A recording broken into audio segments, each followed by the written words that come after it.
नमस्ते दोस्तों। स्वागत है आपका कोडिंग हेयर चैनल पर। यहाँ हम step by step HTML, CSS, JavaScript और MERN स्टैक को डिटेल में सीख रहे हैं। आज हम बात करेंगे HTML फॉर्म्स के एक छोटे लेकिन बहुत ही important part, drop down select element के बारे में। ये एलिमेंट आपको रजिस्ट्रेशन फॉर्म्स, सर्वेज और बुकिंग वेबसाइट्स पे मिलता है और आज हम इसे प्रैक्टिकल समझेंगे। सबसे पहले बात करते हैं लेबल टैग की। लेबल टैग का यूज़ करके हम ड्रॉप डाउन का टाइटल लिखते हैं। फिर हम लिखते हैं एक सेलेक्ट टैग। सेलेक्ट टैग के अंदर हम यूज़ करते हैं ऑप्शन टैग्स का। ऑप्शन टैग्स जो होते हैं जो यूज़र को चॉइस दिखाते हैं।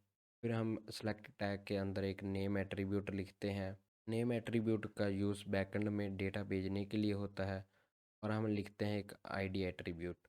आईडी एट्रीब्यूट को लेबल के साथ कनेक्ट करने के लिए यूज़ होता है और हम ऑप्शन टैग के अंदर एक वैल्यू एट्रीब्यूट लिखते हैं। वैल्यू एट्रीब्यूट में वो डेटा होता है जो सर्वर को भेजा जाता है। चलिए अब हम इसका साथ में प्रैक्टिकल भी करते हैं अपने VS कोड में। तो हमने HTML फाइल एक क्रिएट कर ली है पहले से ही। तो इसके हम बॉडी के अंदर लिखेंगे एक फॉर्म टैग।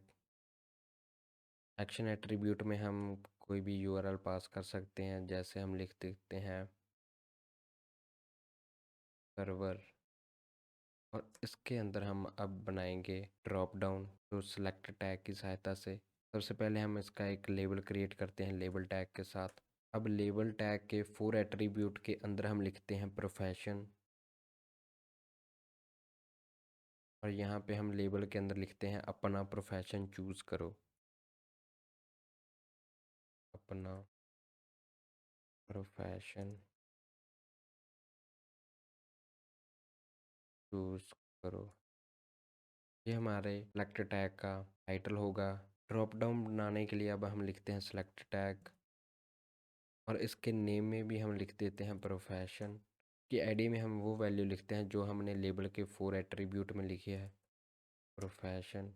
अब सेलेक्ट टैग के अंदर हम ऑप्शन टैग्स को लिखेंगे जिससे यूज़र सेलेक्ट करेगा या फिर चूज़ करेगा उन ऑप्शन को। यहाँ पे हम ऑप्शंस को लिखते हैं और अभी के लिए वैल्यू को छोड़ देते हैं। यहाँ पे हम लिखते हैं स्टूडेंट।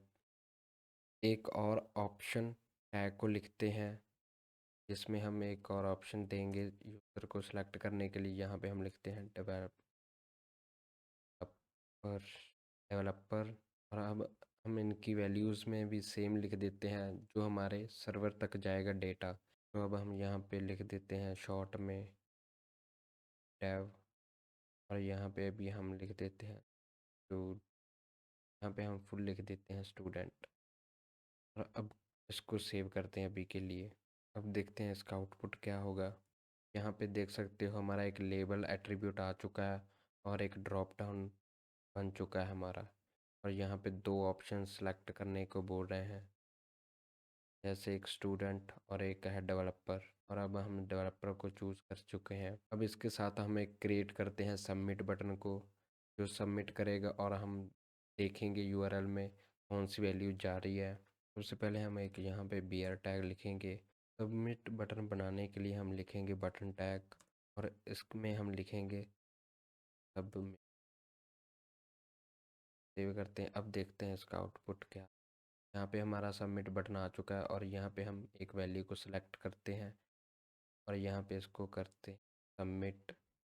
और आप देख सकते हो हमारा प्रोफेशन जो हमने नेम वैल्यू दिया था वहाँ पे वो आ चुका है और हमने जिस वैल्यू को सिलेक्ट किया था की वैल्यू नेम आ चुका है जो हमने यहाँ पे वैल्यू दी है। जब यूज़र इसको सेलेक्ट करेगा या फिर इसको सेलेक्ट करेगा तो एक्चुअल में बैकएंड में ये वैल्यू नहीं जाएगी जो हमने यहाँ पे वैल्यू एट्रीब्यूट के अंदर स्पेसिफाई की है। हम एक और ऑप्शन टैग को लिखते हैं, यूज़र को एक और ऑप्शन दिखाएंगे। यहाँ पे हम टीचर लिखते हैं, जैसे कोई टीचर होगा यहाँ पे हम लिखेंगे टीचर। तो अब इसको सेव करते हैं। अब इसको रिफ्रेश करते हैं। अब देखिए यहाँ पे हमारा टीचर भी आ चुका है और इसको सेलेक्ट करते हैं। अब सबमिट करते हैं। हमारा प्रोफेशन में वैल्यू आ चुकी है टीचर की, जो बैकएंड में जाएगी। अगर आप चाहते हो कि पेज लोड होते ही एक ऑप्शन पहले से सिलेक्ट हो, तो हम सिलेक्टेड एट्रीब्यूट का यूज़ करते हैं। सिलेक्टेड एट्रीब्यूट लिखने के लिए हम यहाँ पे लिख सकते हैं ऑप्शन टैग के अंदर। यहाँ पे हम लिखेंगे सिलेक्टेड। अब हम इसको करते हैं सेव, और अब हम यहाँ पे करते हैं पेज को रिफ़्रेश। तो अब यहाँ पे आप देख सकते हो हमारा पहले से एक वैल्यू सिलेक्टेड आ रही है जो डेवलपर है। तो यही काम करता है हमारा सिलेक्टेड एट्रीब्यूट, जो पहले से हम चाहते हैं वैल्यू सिलेक्टेड हो, तो हम इस एट्रीब्यूट का यूज़ कर सकते हैं।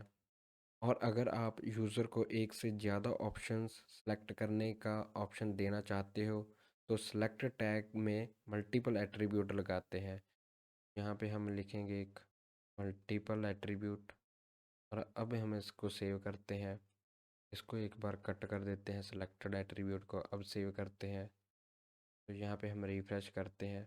जो यूज़र होगा वो विंडो में कंट्रोल की को और मैक में सीएमडी की को प्रेस करके रखेगा और उसको सिलेक्ट कर सकता है मल्टीपल ऑप्शंस को। अब हम यहाँ पे सबमिट करते हैं। अब देखते हैं इसका आउटपुट।